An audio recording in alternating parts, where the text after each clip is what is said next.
questions about any of that? Okay, my people at home, I'll check emails on the next break. Right. So metastasis, there's two main routes that metastasis will happen. You know, it can, of course, spread into the surrounding tissues, but when it starts to move through vessels is when it's considered metastasis, and it seeks out what? A secondary site, right? And those are that correlating, not correlating, well, yeah, correlating areas, right? Where breast can go to lung and, prostate can go to lung and whatnot. So, okay, so blood metastasis is going to be, it forms that embolus that we talked about. It goes to a distant site. I think we went through most of this, right? It'll travel until that vessel actually gets too small, and it, just like an embolus, it'll get lodged. And then it starts that whole process of eating into those tissues. It'll eat away at the epithelium. It'll release the enzymes to get through that basement membrane and then start to spread into that surrounding tissue. Oh, and I do go over that whole, oh, there you go. Okay, breast will send an embolus to the lungs, right? GI to the liver. I'm confused between the two because I thought that you had said with the breast that it went into the lymph, into the subclavian. Into the subclinic, right? Because both mechanisms can actually happen. So is there a difference between these two? I think it's going to be lymphatic to blood vessels with breast. So I do have that under blood vessel, although it could go directly into the veins that drain the breast as well. Okay. But I do think that there's a strong affiliation with lymphatic drainage with the breast. Because quite often, what do they find? Right, they take out those lymph nodes in that area. But also keep in mind that it's not one or the other. It's probably going to do both. It's probably going to go into the venous drainage of the breast as well as the lymphatic drainage of the breast. Because once again, cancer is formidable and those cells start to spread. That's right. And inside of the anatomy of the breast, there's little what are called lobules. Do you remember that from anatomy? They're little fibrous encased multiple lobules, and those lobules in a person, a pregnant woman, or post whatever the word I'm looking for, post pregnant. There, how's that? Woman will start to produce the milk, and then you have that letdown reflex, and that milk moves into the ducts right near the nipple. So each one of those have a little fibrous capsule, and what will happen with benign is it'll stay in that encapsulated area of the breast, and with malignant it starts to spread out to the tissues. So I would think with breast it would go to both. It would go into the lymphatics as well as the bloodstream. Okay. Off question. Sure. Off question. Yeah, just because you're talking about the breast. Okay. And how we have that encapsulated area. Yes. So when we get an infection in the breast tissue, Yep. the milk ducts get clogged. Yes. Is that because it's all encapsulated that it really doesn't spread that far? Yes, absolutely. Okay. Yeah. And when you're getting that kind of, what the question was, I'm always trying to rephrase it for people at home, is that when you get an infection, the breast tissue, the lobules keep it localized. Absolutely. But from what I understand, I never had that when I was nursing. It's pretty persistent and painful and hard to get rid of, right? Yeah, yep. Luckily, knock on wood, I was a good birther and a good nurser until my second came along and he was a biter. So anyway, lymphatic vessel, okay? We went through most of that. And you could get a lymphadenopathy, and I did everything, believe me. I bit him back, sorry, but I did. I bit my child, did it, and he would just look at me like, keep biting me. That's how he is, he's a little stinker. Lymphadenopathy, okay, can be, what's lymphadenopathy? Lymph, tissue, apathy, a disease, right? It's going to be sore lymph nodes, and it can be from multiple causes. It can be cancerous. It can be an infection. Okay, so it can be other. That's a generalized term. Okay. Any questions about that? I kind of buzzed through it because I feel like we covered most of it. Iatrogenic metastasis, have we seen this? When people say she wasn't that bad until she went in for surgery and then the cancer spread, right? So, and one of the there's two theories here. I think the one is maybe more viable than the other, that the retrieval or the removal of that cancer was actually kept on a surgical instrument and got to another location. The other theory is what? That what hits it?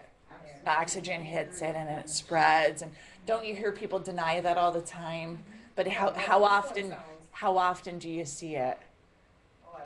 A lot, right? Oh, I'm not saying like give me the, you see it. I didn't even think of that, but Yeah. geez, that's probably. Right. I know. I really didn't either, because one theory that I had always heard about it spreading was that oxygen hit it, right? Well, the one I thought they did was by going in with your surgeon, they would knock things loose kind of thing. So That it would go exactly, through and form an some embolus stuff. as well. Absolutely. Yeah, and the comment was from a student that when they go in for surgery, they knock it loose. Well, what did we just learn? That we get kind of this little cancerous embolus. Absolutely. It's a little scary, isn't it? It's a little scary. Okay, so tumor effects. I don't know. I kind of feel like we've gone through most of this. Tissue destruction, organ compression, obstruction, right? That would be obvious, right? If you get obstruction like through the bowels, that would be bad, right? You could get a gangrenous bowel because foodstuffs, well, it's not foodstuffs at that point, but get blocked, right? Ventricles of the brain. Normal barriers are destroyed, right? The epithelium is destroyed. Cannot clear substances. Anemia can happen, right? When you get cancers in the bones. What does erythropoietin do? Increases the creation of red blood cells, right? You could have a decreased release of that with kidney cancer, loss of absorption of nutrients. I'm kind of buzzing through this because this all makes sense, doesn't it? Are we good with all this? Either we've touched upon it, right? Hormonal effects, hyper or hypofunction. Ectopic secretion, let me define this for you, okay? This is the only thing I think that we need to go over on this page. Ectopic secretion is when we get a cancer that releases hormones that are not normally released from that area. Okay, so ectopic secretion is a release of hormones from a cancer that is not normally released from that area. I believe it can be benign as well, okay? But we're talking in the phrase of cancer. Ectopic secretion is the release of hormones from a group of cancerous cells that are not normally secreted from that area, okay? Can you give us an example? Tumors of the lungs. Remember I talked about that before. Tumors of the lungs like to release something called ACTH, which is adrenocorticotropic hormone. And that's where they get those Cushing-like syndrome.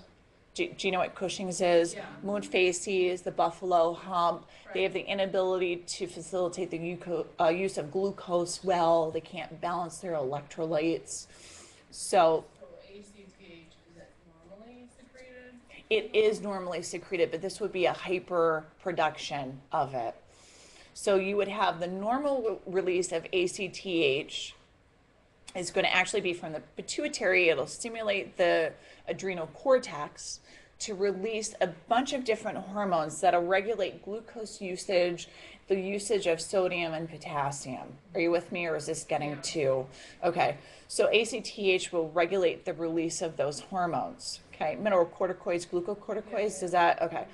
So So it could be not normally released and or increase in a release.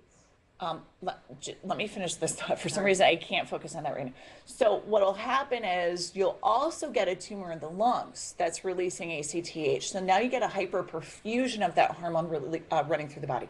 Okay, now your question. I'm sorry. Oh, does So that what? that's what it is, so. Yes, you get an overproduction of it. It's normally produced in wherever. The pituitary gland, which we're going to talk about. Shouldn't be released from Exact, the not at that level. Exactly. It'll release it from the lungs at a higher level.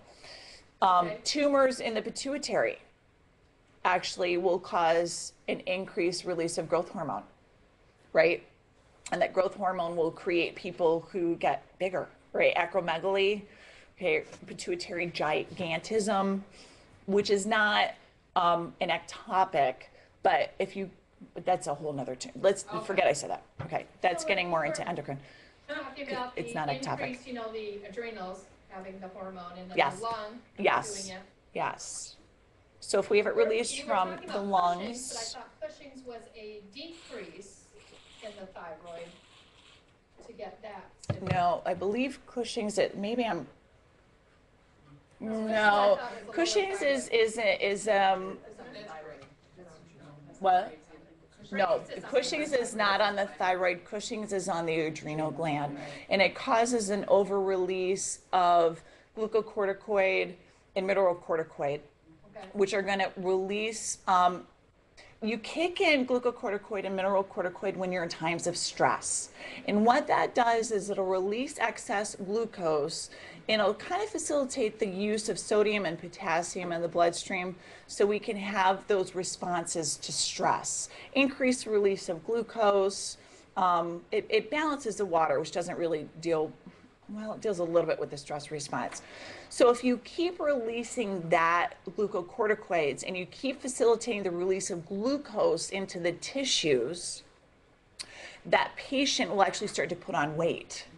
Are you with me? Because you have free-flowing glucose. It's part of it. It facilitates the stress response.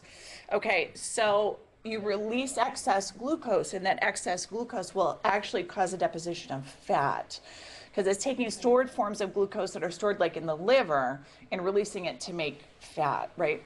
So, and then as a byproduct, they get that round face, right? And they get that buffalo hump, which is the deposition of fat pad at C7, T1. Are you with me? Yep. With that, okay. I totally forget what your original question was, but I think we covered it, right? Okay. So ectopic secretion, okay? And I started talking about pituitary tumors. That's a different subject, okay? Because that's not ectopic. That's going to be the release of excess hormones from that. Okay, Yeah, all right, I just didn't good. understand. Yep. So, We're good. and cachexia is wasting, which we talked about. Okay, so we ready for a video? I'll zoom my people at home in. Take me a minute just to load this. Oh, how cool is that? Okay. This is so silly.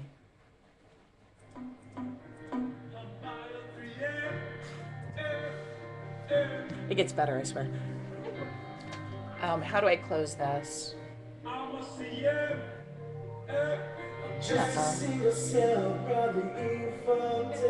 How do I close this? Here? Oh, arrow down? No, the next one down. You're right. Down. You're up There, right. there. Thank you. Never seen me cell cycle breaks, but I can't respond. Why is it not? No way. Oh, well. She's a cause to live for, she never went beyond. And I say that it's too late to empathize. What's apoptosis? It's too late. Cell destruction, right? Cell destruction. It's too late.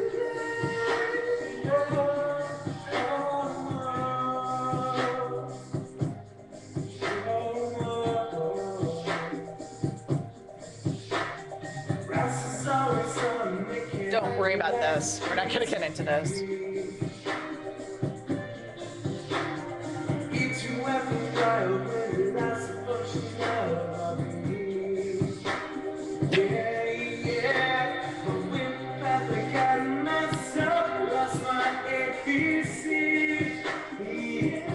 I can't stop the fight because I don't have 53. So that's a G. It's too late to empathize. It's too late, yeah. It's too late to empathize. It's too late, yeah. Oh, How do people think of this stuff? Isn't that fun? Okay, so that was just a silly little video to teach you two little Molecular things. action of P53 Oh, I in started- Carcinogenesis. I started to load that and I was like, no, it's pretty boring. What I want to go over with that is, where were we? Okay, here we go. To apoptose. Okay, so once again, we've established that we have cancer everywhere, right, in our bodies. But it's the ability to fight off that cancer that makes us prevent that cancer from progressing, okay? So one of the main things that helps is there is a gene called P53. This is what I wanted you to get from this. It's a tumor suppressor gene. It will recognize a cell change that makes it precancerous or cancerous, and it will cause that cell to self-destruct, okay? Or apoptosis, okay? And this happens all the time. Are you with me? So P53 is going to be a tumor suppressor gene that exists in our DNA, right? That'll recognize when one of our cells is going awry, okay? And it will cause that cell to undergo apoptosis, okay? And apoptosis is self-cell destruction. Did you know that you lost a sheet of paper, by the way? Okay. I figured I'd get it. It's okay. That's fine. Thank you. So, okay. So that's there's a whole list. I mean, this is a whole science. Could you flick the lights on for me? Thanks. That's a whole science unto itself, talking about the genes of what that happens. It's very complex, okay? What I want you to know is P53 is going to be a tumor suppressor. It's one of the big ones. I try to hit, you know, there's a whole list of things when you're looking in your book. I try to hit the ones that I think are going to be the most important, okay? And it'll facilitate that process of apoptosis. Okay, so cancer, and you asked me before why we don't see heart cancers, okay, and we do, okay, it can happen, and we went over those theories of why, either coming from the lining or coming from those kind of stem cells, and that's getting into mechanisms that are beyond my knowledge, okay, but we're going to see cancers more in highly mitotic regions of the body, you know, skin, liver, right, pancreas, areas that we see more mitosis. Because if we have more mitosis, we're going to have more of a chance for cells to what? Mutate, right? And make a mistake, okay?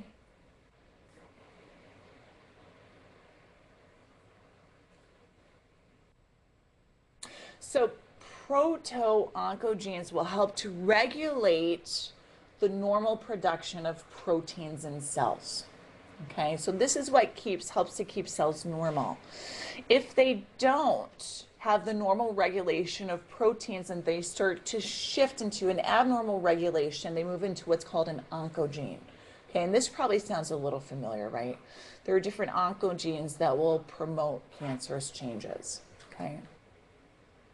So for some reason, the genetic material in that cell starts to present itself as being abnormal and different, and it moves into precancerous and then cancerous states if it's not caught in time. So if we have this P53 in our DNA, yes, why wouldn't it just? And that is the million-dollar question, because there are So if I sometimes just answer that, I'll be good. you can go into research and establish it and become a millionaire. This is why we don't know why cancer happens. You know, something in the genetic material, the P53 is not strong enough to recognize that and cause that apoptosis, and that cell starts to replicate. And then cancer, once again, being so formidable, almost goes stealth. It will actually lose the proteins on its cell surface that we recognize as being an antigen. And so now we can't mount what? We can't mount an immune response. And that transition, that's the million-dollar question, right? Is that, and also how to prevent it from replicating. Why? Why does that happen? You know, and because we don't know that why, we can't figure out how to fix it. Although there's all sorts of theories out there that we know it, but we don't, you know, let it out because cancer's a big business. So we could be like fighting off cancer right now and not know it, but Yep. then just one day it decides not to. Well, and part of that is sometimes it just happens. And that's getting into a whole list of things. Genes, if you're out in the sun too much, if you're exposed to asbestos, if you're getting into all the aging, cells get tired. Cells get tired. I was just talking to about, somebody getting older, our cells get tired. They don't replicate as well.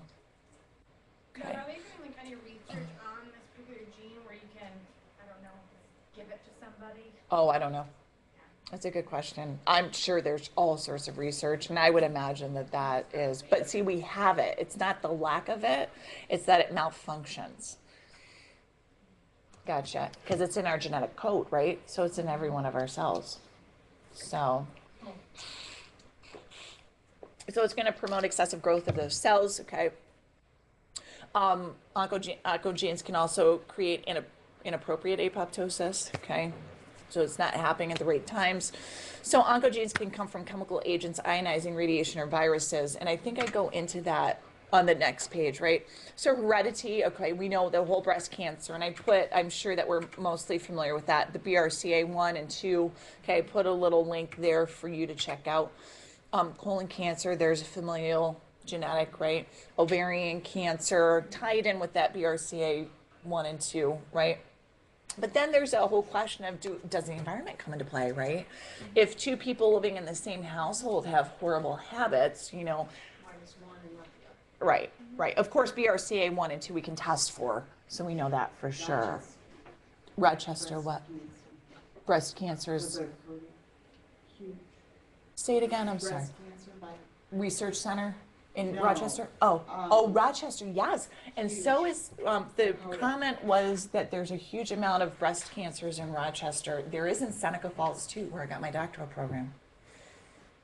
It's interesting. Interesting. So physical agents, we got ionizing radiation, we know about that. Viruses, okay, HPV, right? Link between that and cervical cancer. Chemicals, this like freaks me out, this list of chemicals. And after prepping this last week or whenever I prepared it, they're everywhere, you know, and it's how much, you know, they talk about the aromatic amines, the coloring and hair dye. Well, do you use it once, or is it if you're exposed to it a million times?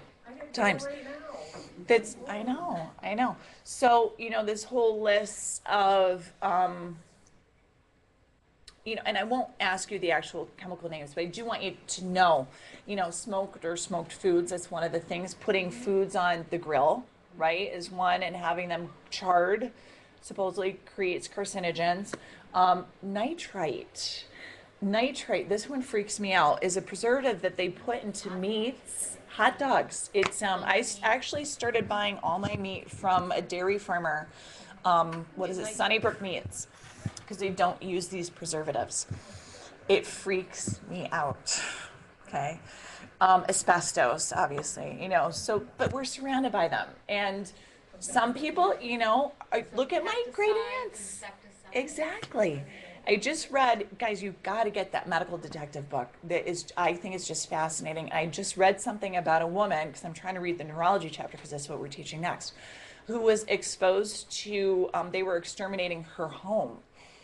And she got sensitized to that extermination chemical and got very, very, very sick from it.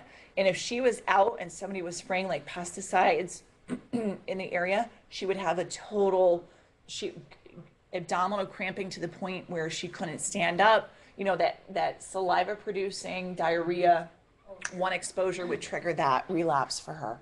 And permanent musculoskeletal problems too. So I know it's freaky.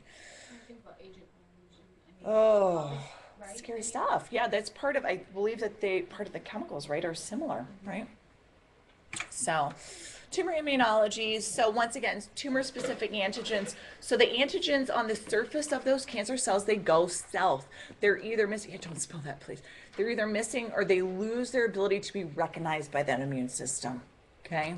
That's an antigen-presenting cell, the APC that they talked about. We don't need to get into that. So immune surveillance is our body's ability to constantly monitor, right, and prevent that from happening. If there's a disturbance in this, obviously, right, AIDS. So people with AIDS are more prone to certain cancers, right, because their immune system can't deal with that. So if their immune surveillance is down, right, they can't fight off these cancerous cells, okay? And tumors, ironically enough, can decrease the immune system. I know, it's so scary, right? Don't go home and think you have cancer, okay? We're all fine, but it's just things to think about. And I'm not going to read this, you know, to you. You can read this on your own. Scary. Fetal antigens. Okay, so fetal antigens, interestingly enough, these are antigens that will be released by cancers in adults. Okay, alpha fetoprotein, does that sound familiar? Okay, what do we test for normally? with this alpha-fetoprotein. Alpha-fetoprotein. And during pregnancy, right? They test this in the blood for what? Is that one of the genetic To diseases? see if the organs are born outside the body. Exactly. To see primarily that the organs are born anencephaly, right? Which is bad. And also spina bifida, right? Do we remember what spina bifida, we know, right? For people. Yeah, spina bifida is the inability or, not the inability, when the spinal column doesn't completely close and encase the spinal cord, right? And this is, they asked me, as I've told you before, my OB called me an old mom, right? So they wanted me to screen for this. And they said if the blood test came back positive, they would want to do an amnio. Thank goodness it didn't, because, you know, whatever.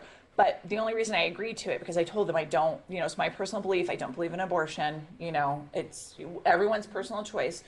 I don't care what my baby is, I'm going to have my baby. But I agreed to it because of the spina bifida. Because what do they have to do if a child has spina bifida? They have to have a surgeon either surgically correct it in utero, I believe, right, if it's really progressive, or immediately after birth, right? And I believe you can't do a vaginal birth, right, with severe spina bifida? Anybody?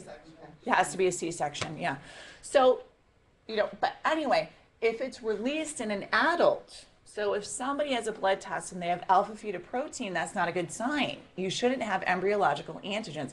I don't know why. It's got to be something with the stem cells. So this will be released with primary liver tumors.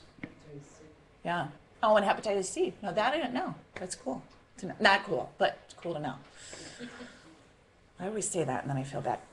Carcinoembryonic antigen is seen with lung tumors, pancreas, GI, and bladder. And once again, should this be released normally in our bloodstream? No. This is going to be a marker that's going to show positive if somebody has these cancers. Okay? It's got to be something with stem cells. Okay? Some sort of stem cells must be activated that release these antigens. Okay? So anti-tumor therapy, we got this, right? Nobody needs to have me read this or go over this, right? All your typical surgery, chemo, radiation. Depending on the tumor, we'll take a different approach. There can be combinations, etc. Okay. And don't, just one quick thing. Don't forget that we can remove the benign tumors as well, right? Okay. So staging and grading, guys, do you guys go over this at all? When clinically speaking, staging and grading, okay, there's so many different things that this is definitely not a specialty for me, okay? Cellular, yes, clinically, no. But staging and grading, there's a lot of different stagings and gradings, okay? So there's TNM, is that the one that you guys use? Tumor, nodes, metastases, okay? So 0 through 3, depending on the size of it. Nodes, depending on the amount of nodes, obviously lymph nodes that are invaded.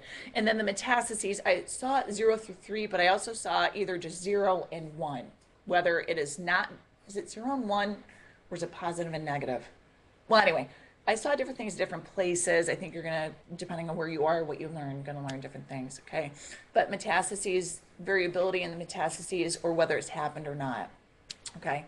So in grading, so depending on how much, that's going to be a histological study. So obviously that'll be seen through a microscope as to how much those cells have changed from the original state. And there's our 1 through 4, okay? And when you're talking about cervical dysplasia, there's that 1 through 4 scale, okay? And that's histological, which means what? Study of tissues, okay? Cytology is study of cells, which they'd be doing both, right? Okay, so, and I threw this in for you. See, like here, they just have metastases at 0 or 1. I thought it was either positive or negative. So it's either hasn't or it has, okay? And then I thought that was kind of a good, let me zoom you in. Can you turn off the lights for me? Okay. I thought this was helpful seeing the pictures. Okay. And there's a little description under each. Okay. Any questions about that? Okay. So, oh, we finished it. Cool. Okay. So we are going to. Can I ask one quick question? Absolutely. Do I need those slides back up? Immunotherapy. Immunotherapy is trying to boost their immune system so they can fight off Oh, I'm sorry, I didn't have anything written next to that. No. Right? Trying to boost their immune system with gamma globulins, right? Proper nutrition, proper rest. Okay. Can we blow these up in our? You can upload it. I put them online, so that way you can have it. Yeah, I thought that was great, that little There's another one description. I really wanted to, the immunology one. Yeah. Yeah, those are, I think those are really, and you're really gonna like it, because we're gonna start with all the clinical stuff. Guys, let's do 5 minutes, okay? Because I need to switch things over. Yeah. To, it says slides or like handouts, and then put like one per page.